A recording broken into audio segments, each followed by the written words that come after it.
Hello everyone, welcome to LexPath. So we have completed historical school and now we are heading to philosophical school. Philosophical school को ethical school भी बोलते हैं और काफी लोग philosophical school को natural school के साथ पढ़ा देते हैं.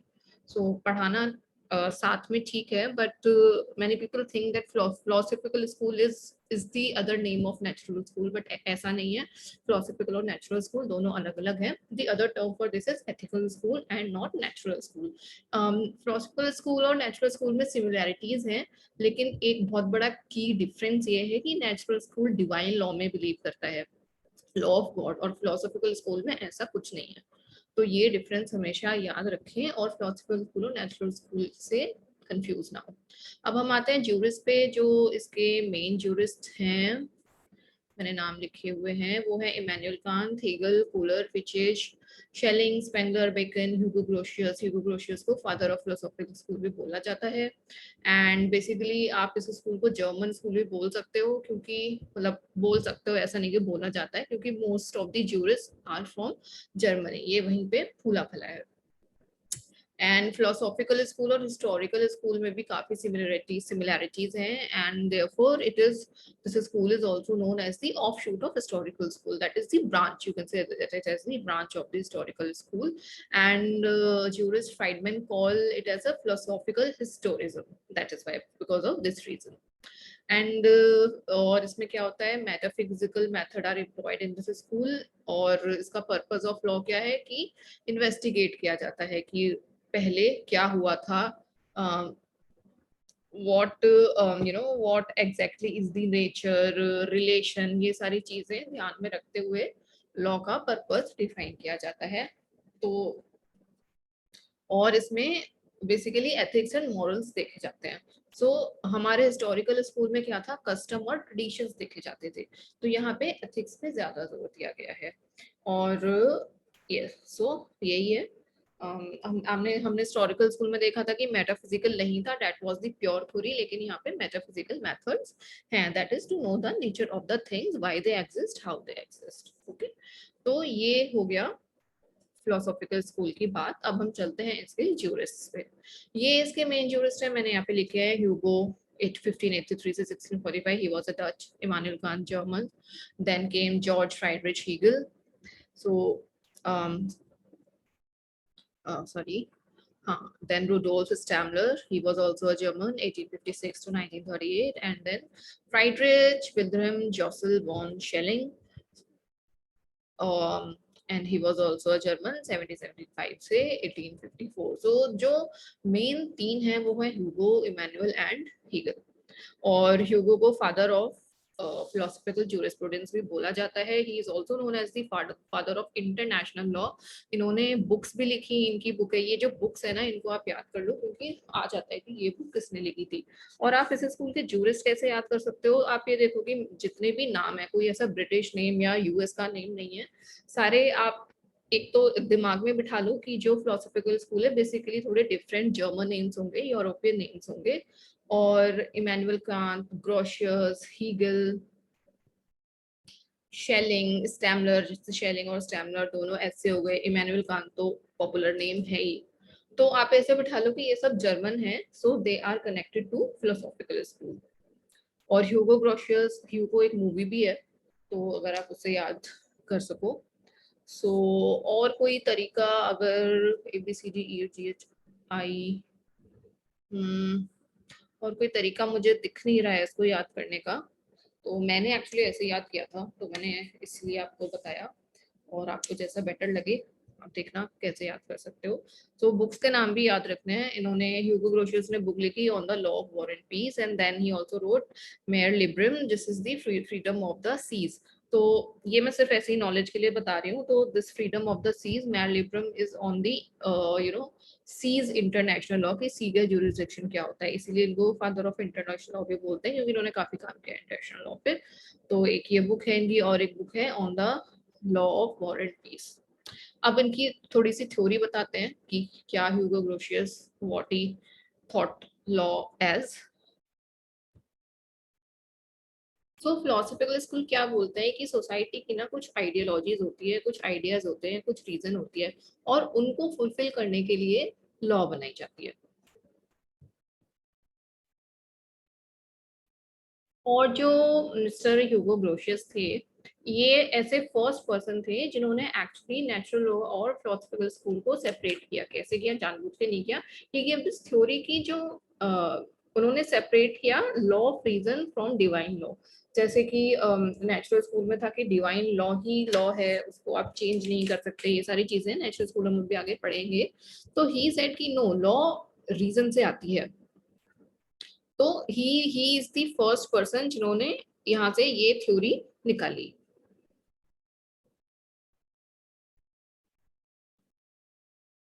लॉ ह्यूमन कंडक्ट से बनती है। ही सेड कि rules of human conduct emerge from the right reason. वो रीजन राइट होने चाहिए, रॉन्ग नहीं होने चाहिए, और इसीलिए उनको पब्लिक सपोर्ट भी मिलता है। उन राइट रीजंस को पब्लिक सपोर्ट ऑफ कम्युनिटी मिलता है, और वहां से वो लॉ निकल के बनती है। अब हम आते हैं इमैनुअल कैंट पे। He was a German philosopher, and उन्होंने वो थ्योरी को आगे लेके गए। He said that ethics and law not one and same things, दोनों अलग अलग चीजें हैं। उन्होंने कॉन्सेप्ट दिए हैं categorical imperative, then he also gave the concept of idealist nationalism. His theory is freedom of will. There is another concept of his which is transcendental idealism. His book is Critic of Pure Reason, और ये सिर्फ आपकी knowledge के लिए है कि ये जो थ्योरीज हैं ये कब और कैसे इमर्ज हुई।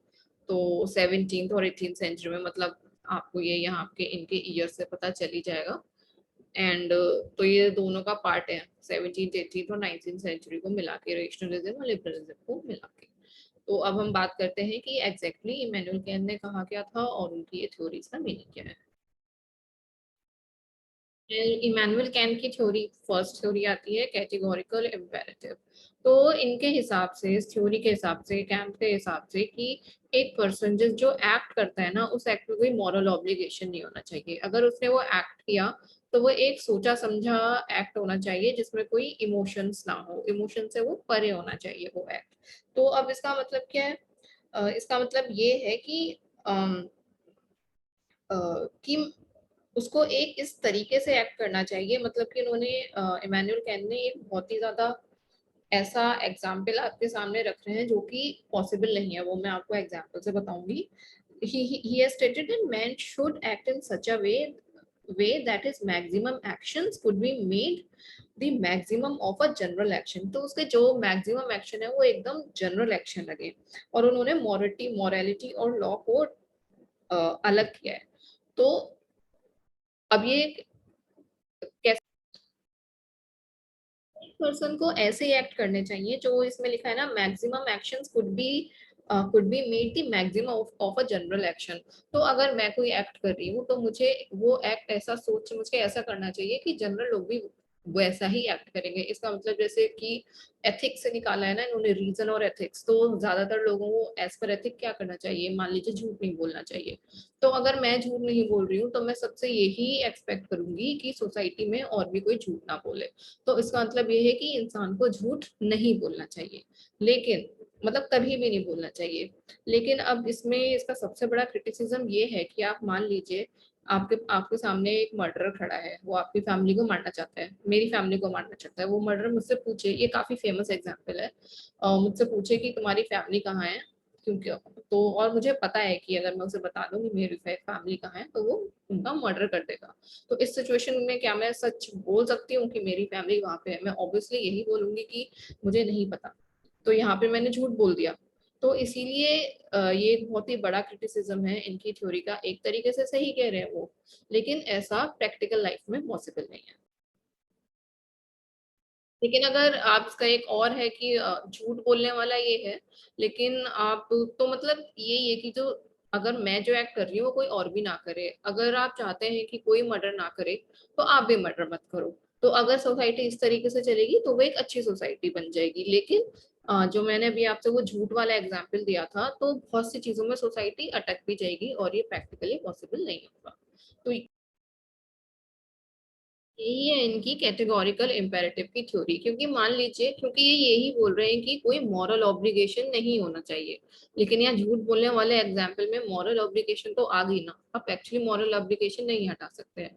तो ये एक काफी बड़ी प्रॉब्लम है। जो इम्पोर्टेंट थिंग है वो ये है कि ये स्कूल फिलोसॉफिकल स्कूल रीजनिंग पे बेस्ड है।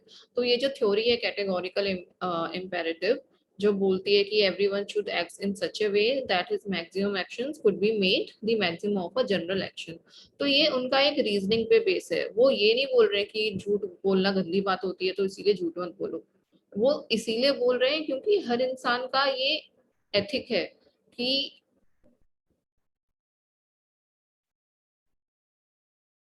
उन्होंने बोला क्योंकि आप खुद ये एक्सपेक्ट करते हो कि हर कोई सच बोले, तो इसीलिए आपको सच बोलना चाहिए, सिर्फ इसीलिए नहीं क्योंकि सच बोलना अच्छी बात होती है। तो ये उन्होंने रीजनिंग पे बेस किया था। और यही बात कैंट ने, जो कॉन्सेप्ट है उनका कैटेगोरिकल इम्पेरेटिव, यही बात उन्होंने अपनी book critique of pure reason में बताई थी। तो ये क्वेश्चन भी आ जाता है, तो आप ये भी अच्छे से याद कर लो। तो बेसिकली फिलोसॉफिकल स्कूल पूरा लॉजिक और रीजनिंग पे बेस्ड है, जो भी थ्योरीज आएंगी उनके पीछे कोई ना कोई आपको रीजन मिल जाएगा।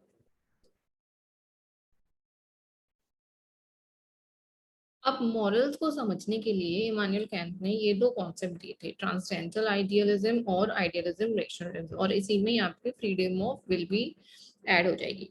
तो इमानुएल कैंट ने क्या बोला था कि एक ट्रांसडेंटल ईगो होती है। ठीक है, तो इसके अकॉर्डिंग जो लोग हैं, हम लोग जो है वो दो वर्ल्ड्स में रहते हैं। तो उसको एक तो होता है physical world,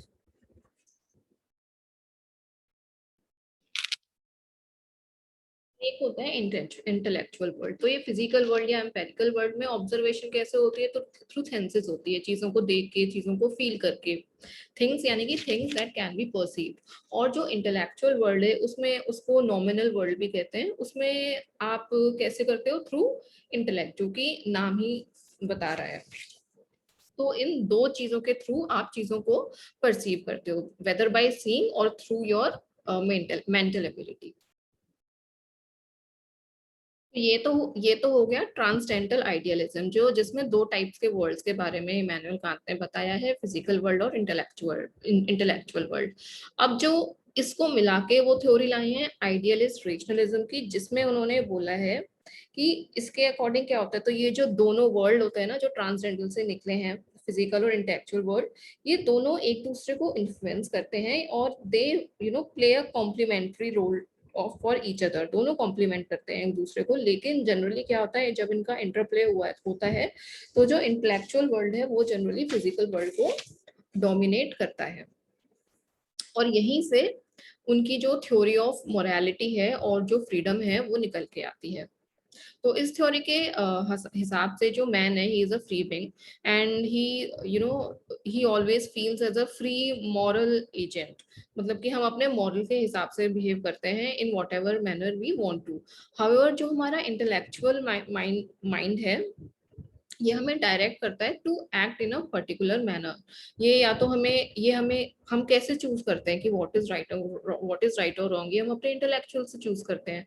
we think and then we choose कि हमें ये करना चाहिए या नहीं करना चाहिए, राइट। एंड देन जनरली क्या होता है दैट, तो मतलब जनरली नहीं होता, एज पर इमैनुअल कैन, तो जो पर्सन चूज करता है ना, he will always choose the moral upon the immoral generally. This is what Immanuel Kant says, कि मॉरल के इमोरल के ऊपर मॉरल ही चूज करेंगे after thinking intellectually. So this is his idealistic intellectual world will will guide the person to create human reason for himself, which in turn will help in choosing the morally correct। मतलब हम सोच के, मतलब उनको ऐसा लगता है कि जो पर्सन है वो मॉरली राइट चीज ही सोचेगा, कि झूठ नहीं बोलना है तो झूठ नहीं बोलना है, इस टाइप से। और इमैनुअल कांट के हिसाब से कि जो मोरालिटी है वो कोई यूनिवर्सल नेचर की नहीं होती है, morality is always based upon human action and human reason. तो ये बात उनकी एकदम ठीक है, इसमें कोई दो राय नहीं है कि हर पर्सन की मोरालिटी वो अपने सराउंडिंग और सर्कमस्टेंसेस के हिसाब से देखेगा। और जो और कैंट ने, इमानुअल कैंट ने लेजिस्लेचर के बारे में क्या किया है, बोला है, इमानुअल कैंट ने एक्चुअली बोला है कि लेजिस्लेचर सुप्रीम पावर होती है, लेकिन अब उनकी एक ये फ्रीडम ऑफ विल की भी थ्योरी है। तो यहाँ पे चलिए मैं कर नहीं पा रही हूँ, मैं ऐसे ही बताती हूँ आपको। तो ये जो फ्रीडम ऑफ विल की थ्योरी है लेजिस्लेचर में आ जाएगी, तो एज पर हिम उन्होंने फ्रीडम ऑफ विल को ज्यादा इंपॉर्टेंस दिया है बजाय लेजिस्लेचर के। तो इनके हिसाब से the state will enact and apply वही लॉज अप्लाई करेगा जो स्टेट, जो कि in accordance with the collective will है पीपल का। जो पीपल का जो विल है, जो मेजोरिटी है लोगों की, वो उस विल के विल हिसाब से ही लॉ बनेगी। लेकिन और लेकिन but he is a believer of also unrestrained human freedom of action. And इसीलिए उन्होंने बोला कि जो स्टेट है वो इंटरवीन नहीं कर सकता, वो चाहे कुछ भी लॉ बनाए, लेकिन वो इंडिविजुअल फ्रीडम में इंटरफेयर नहीं करेगा। तो ये उनकी फ्रीडम ऑफ विल की थ्योरी है कि जो एक पर्टिकुलर इंडिविजुअल की जो विल है वो फ्री रहेगी, उसमें स्टेट इंटरफेयर नहीं करेगा। लेकिन then also he was a believer of absolute power of the state. तो अब वो फ्री विल को भी मानते हैं और वो स्टेट की ऑब्सोल्यूट पावर को भी मानते हैं। लेकिन इस सिचुएशन में भी उन्होंने ये बोला है कि अगर ऑब्सोल्यूट पावर भी है तो even then it should be imparted कैसे लगाना है, उसके should be there should be an element of collective will in the law of the state, and it should not, that legislature जो power है state की, it should not be contrary to the benefits of the individual। तो ये उनकी freedom of will की theory है Emmanuel cantt की। तो उन्होंने लेजिस्लेचर को नो डाउट स्टेट को हाईएस्ट उस पे रखा है। इनफैक्ट उन्होंने लेजिस्लेचर को जुडिशरी से भी ऊपर रखा है अपनी थ्योरीज में, लेकिन उन्होंने इंडिविजुअल विल को ऑल ऊपर रखा है। और उन्होंने बोला है कि स्टेट कोई ऐसी लॉ नहीं बनाएगा जो कि मेजोरिटी ऑफ पीपल और विल के या सोसाइटी के अगेंस्ट में जाएगी। He says that sovereign is the source of all law and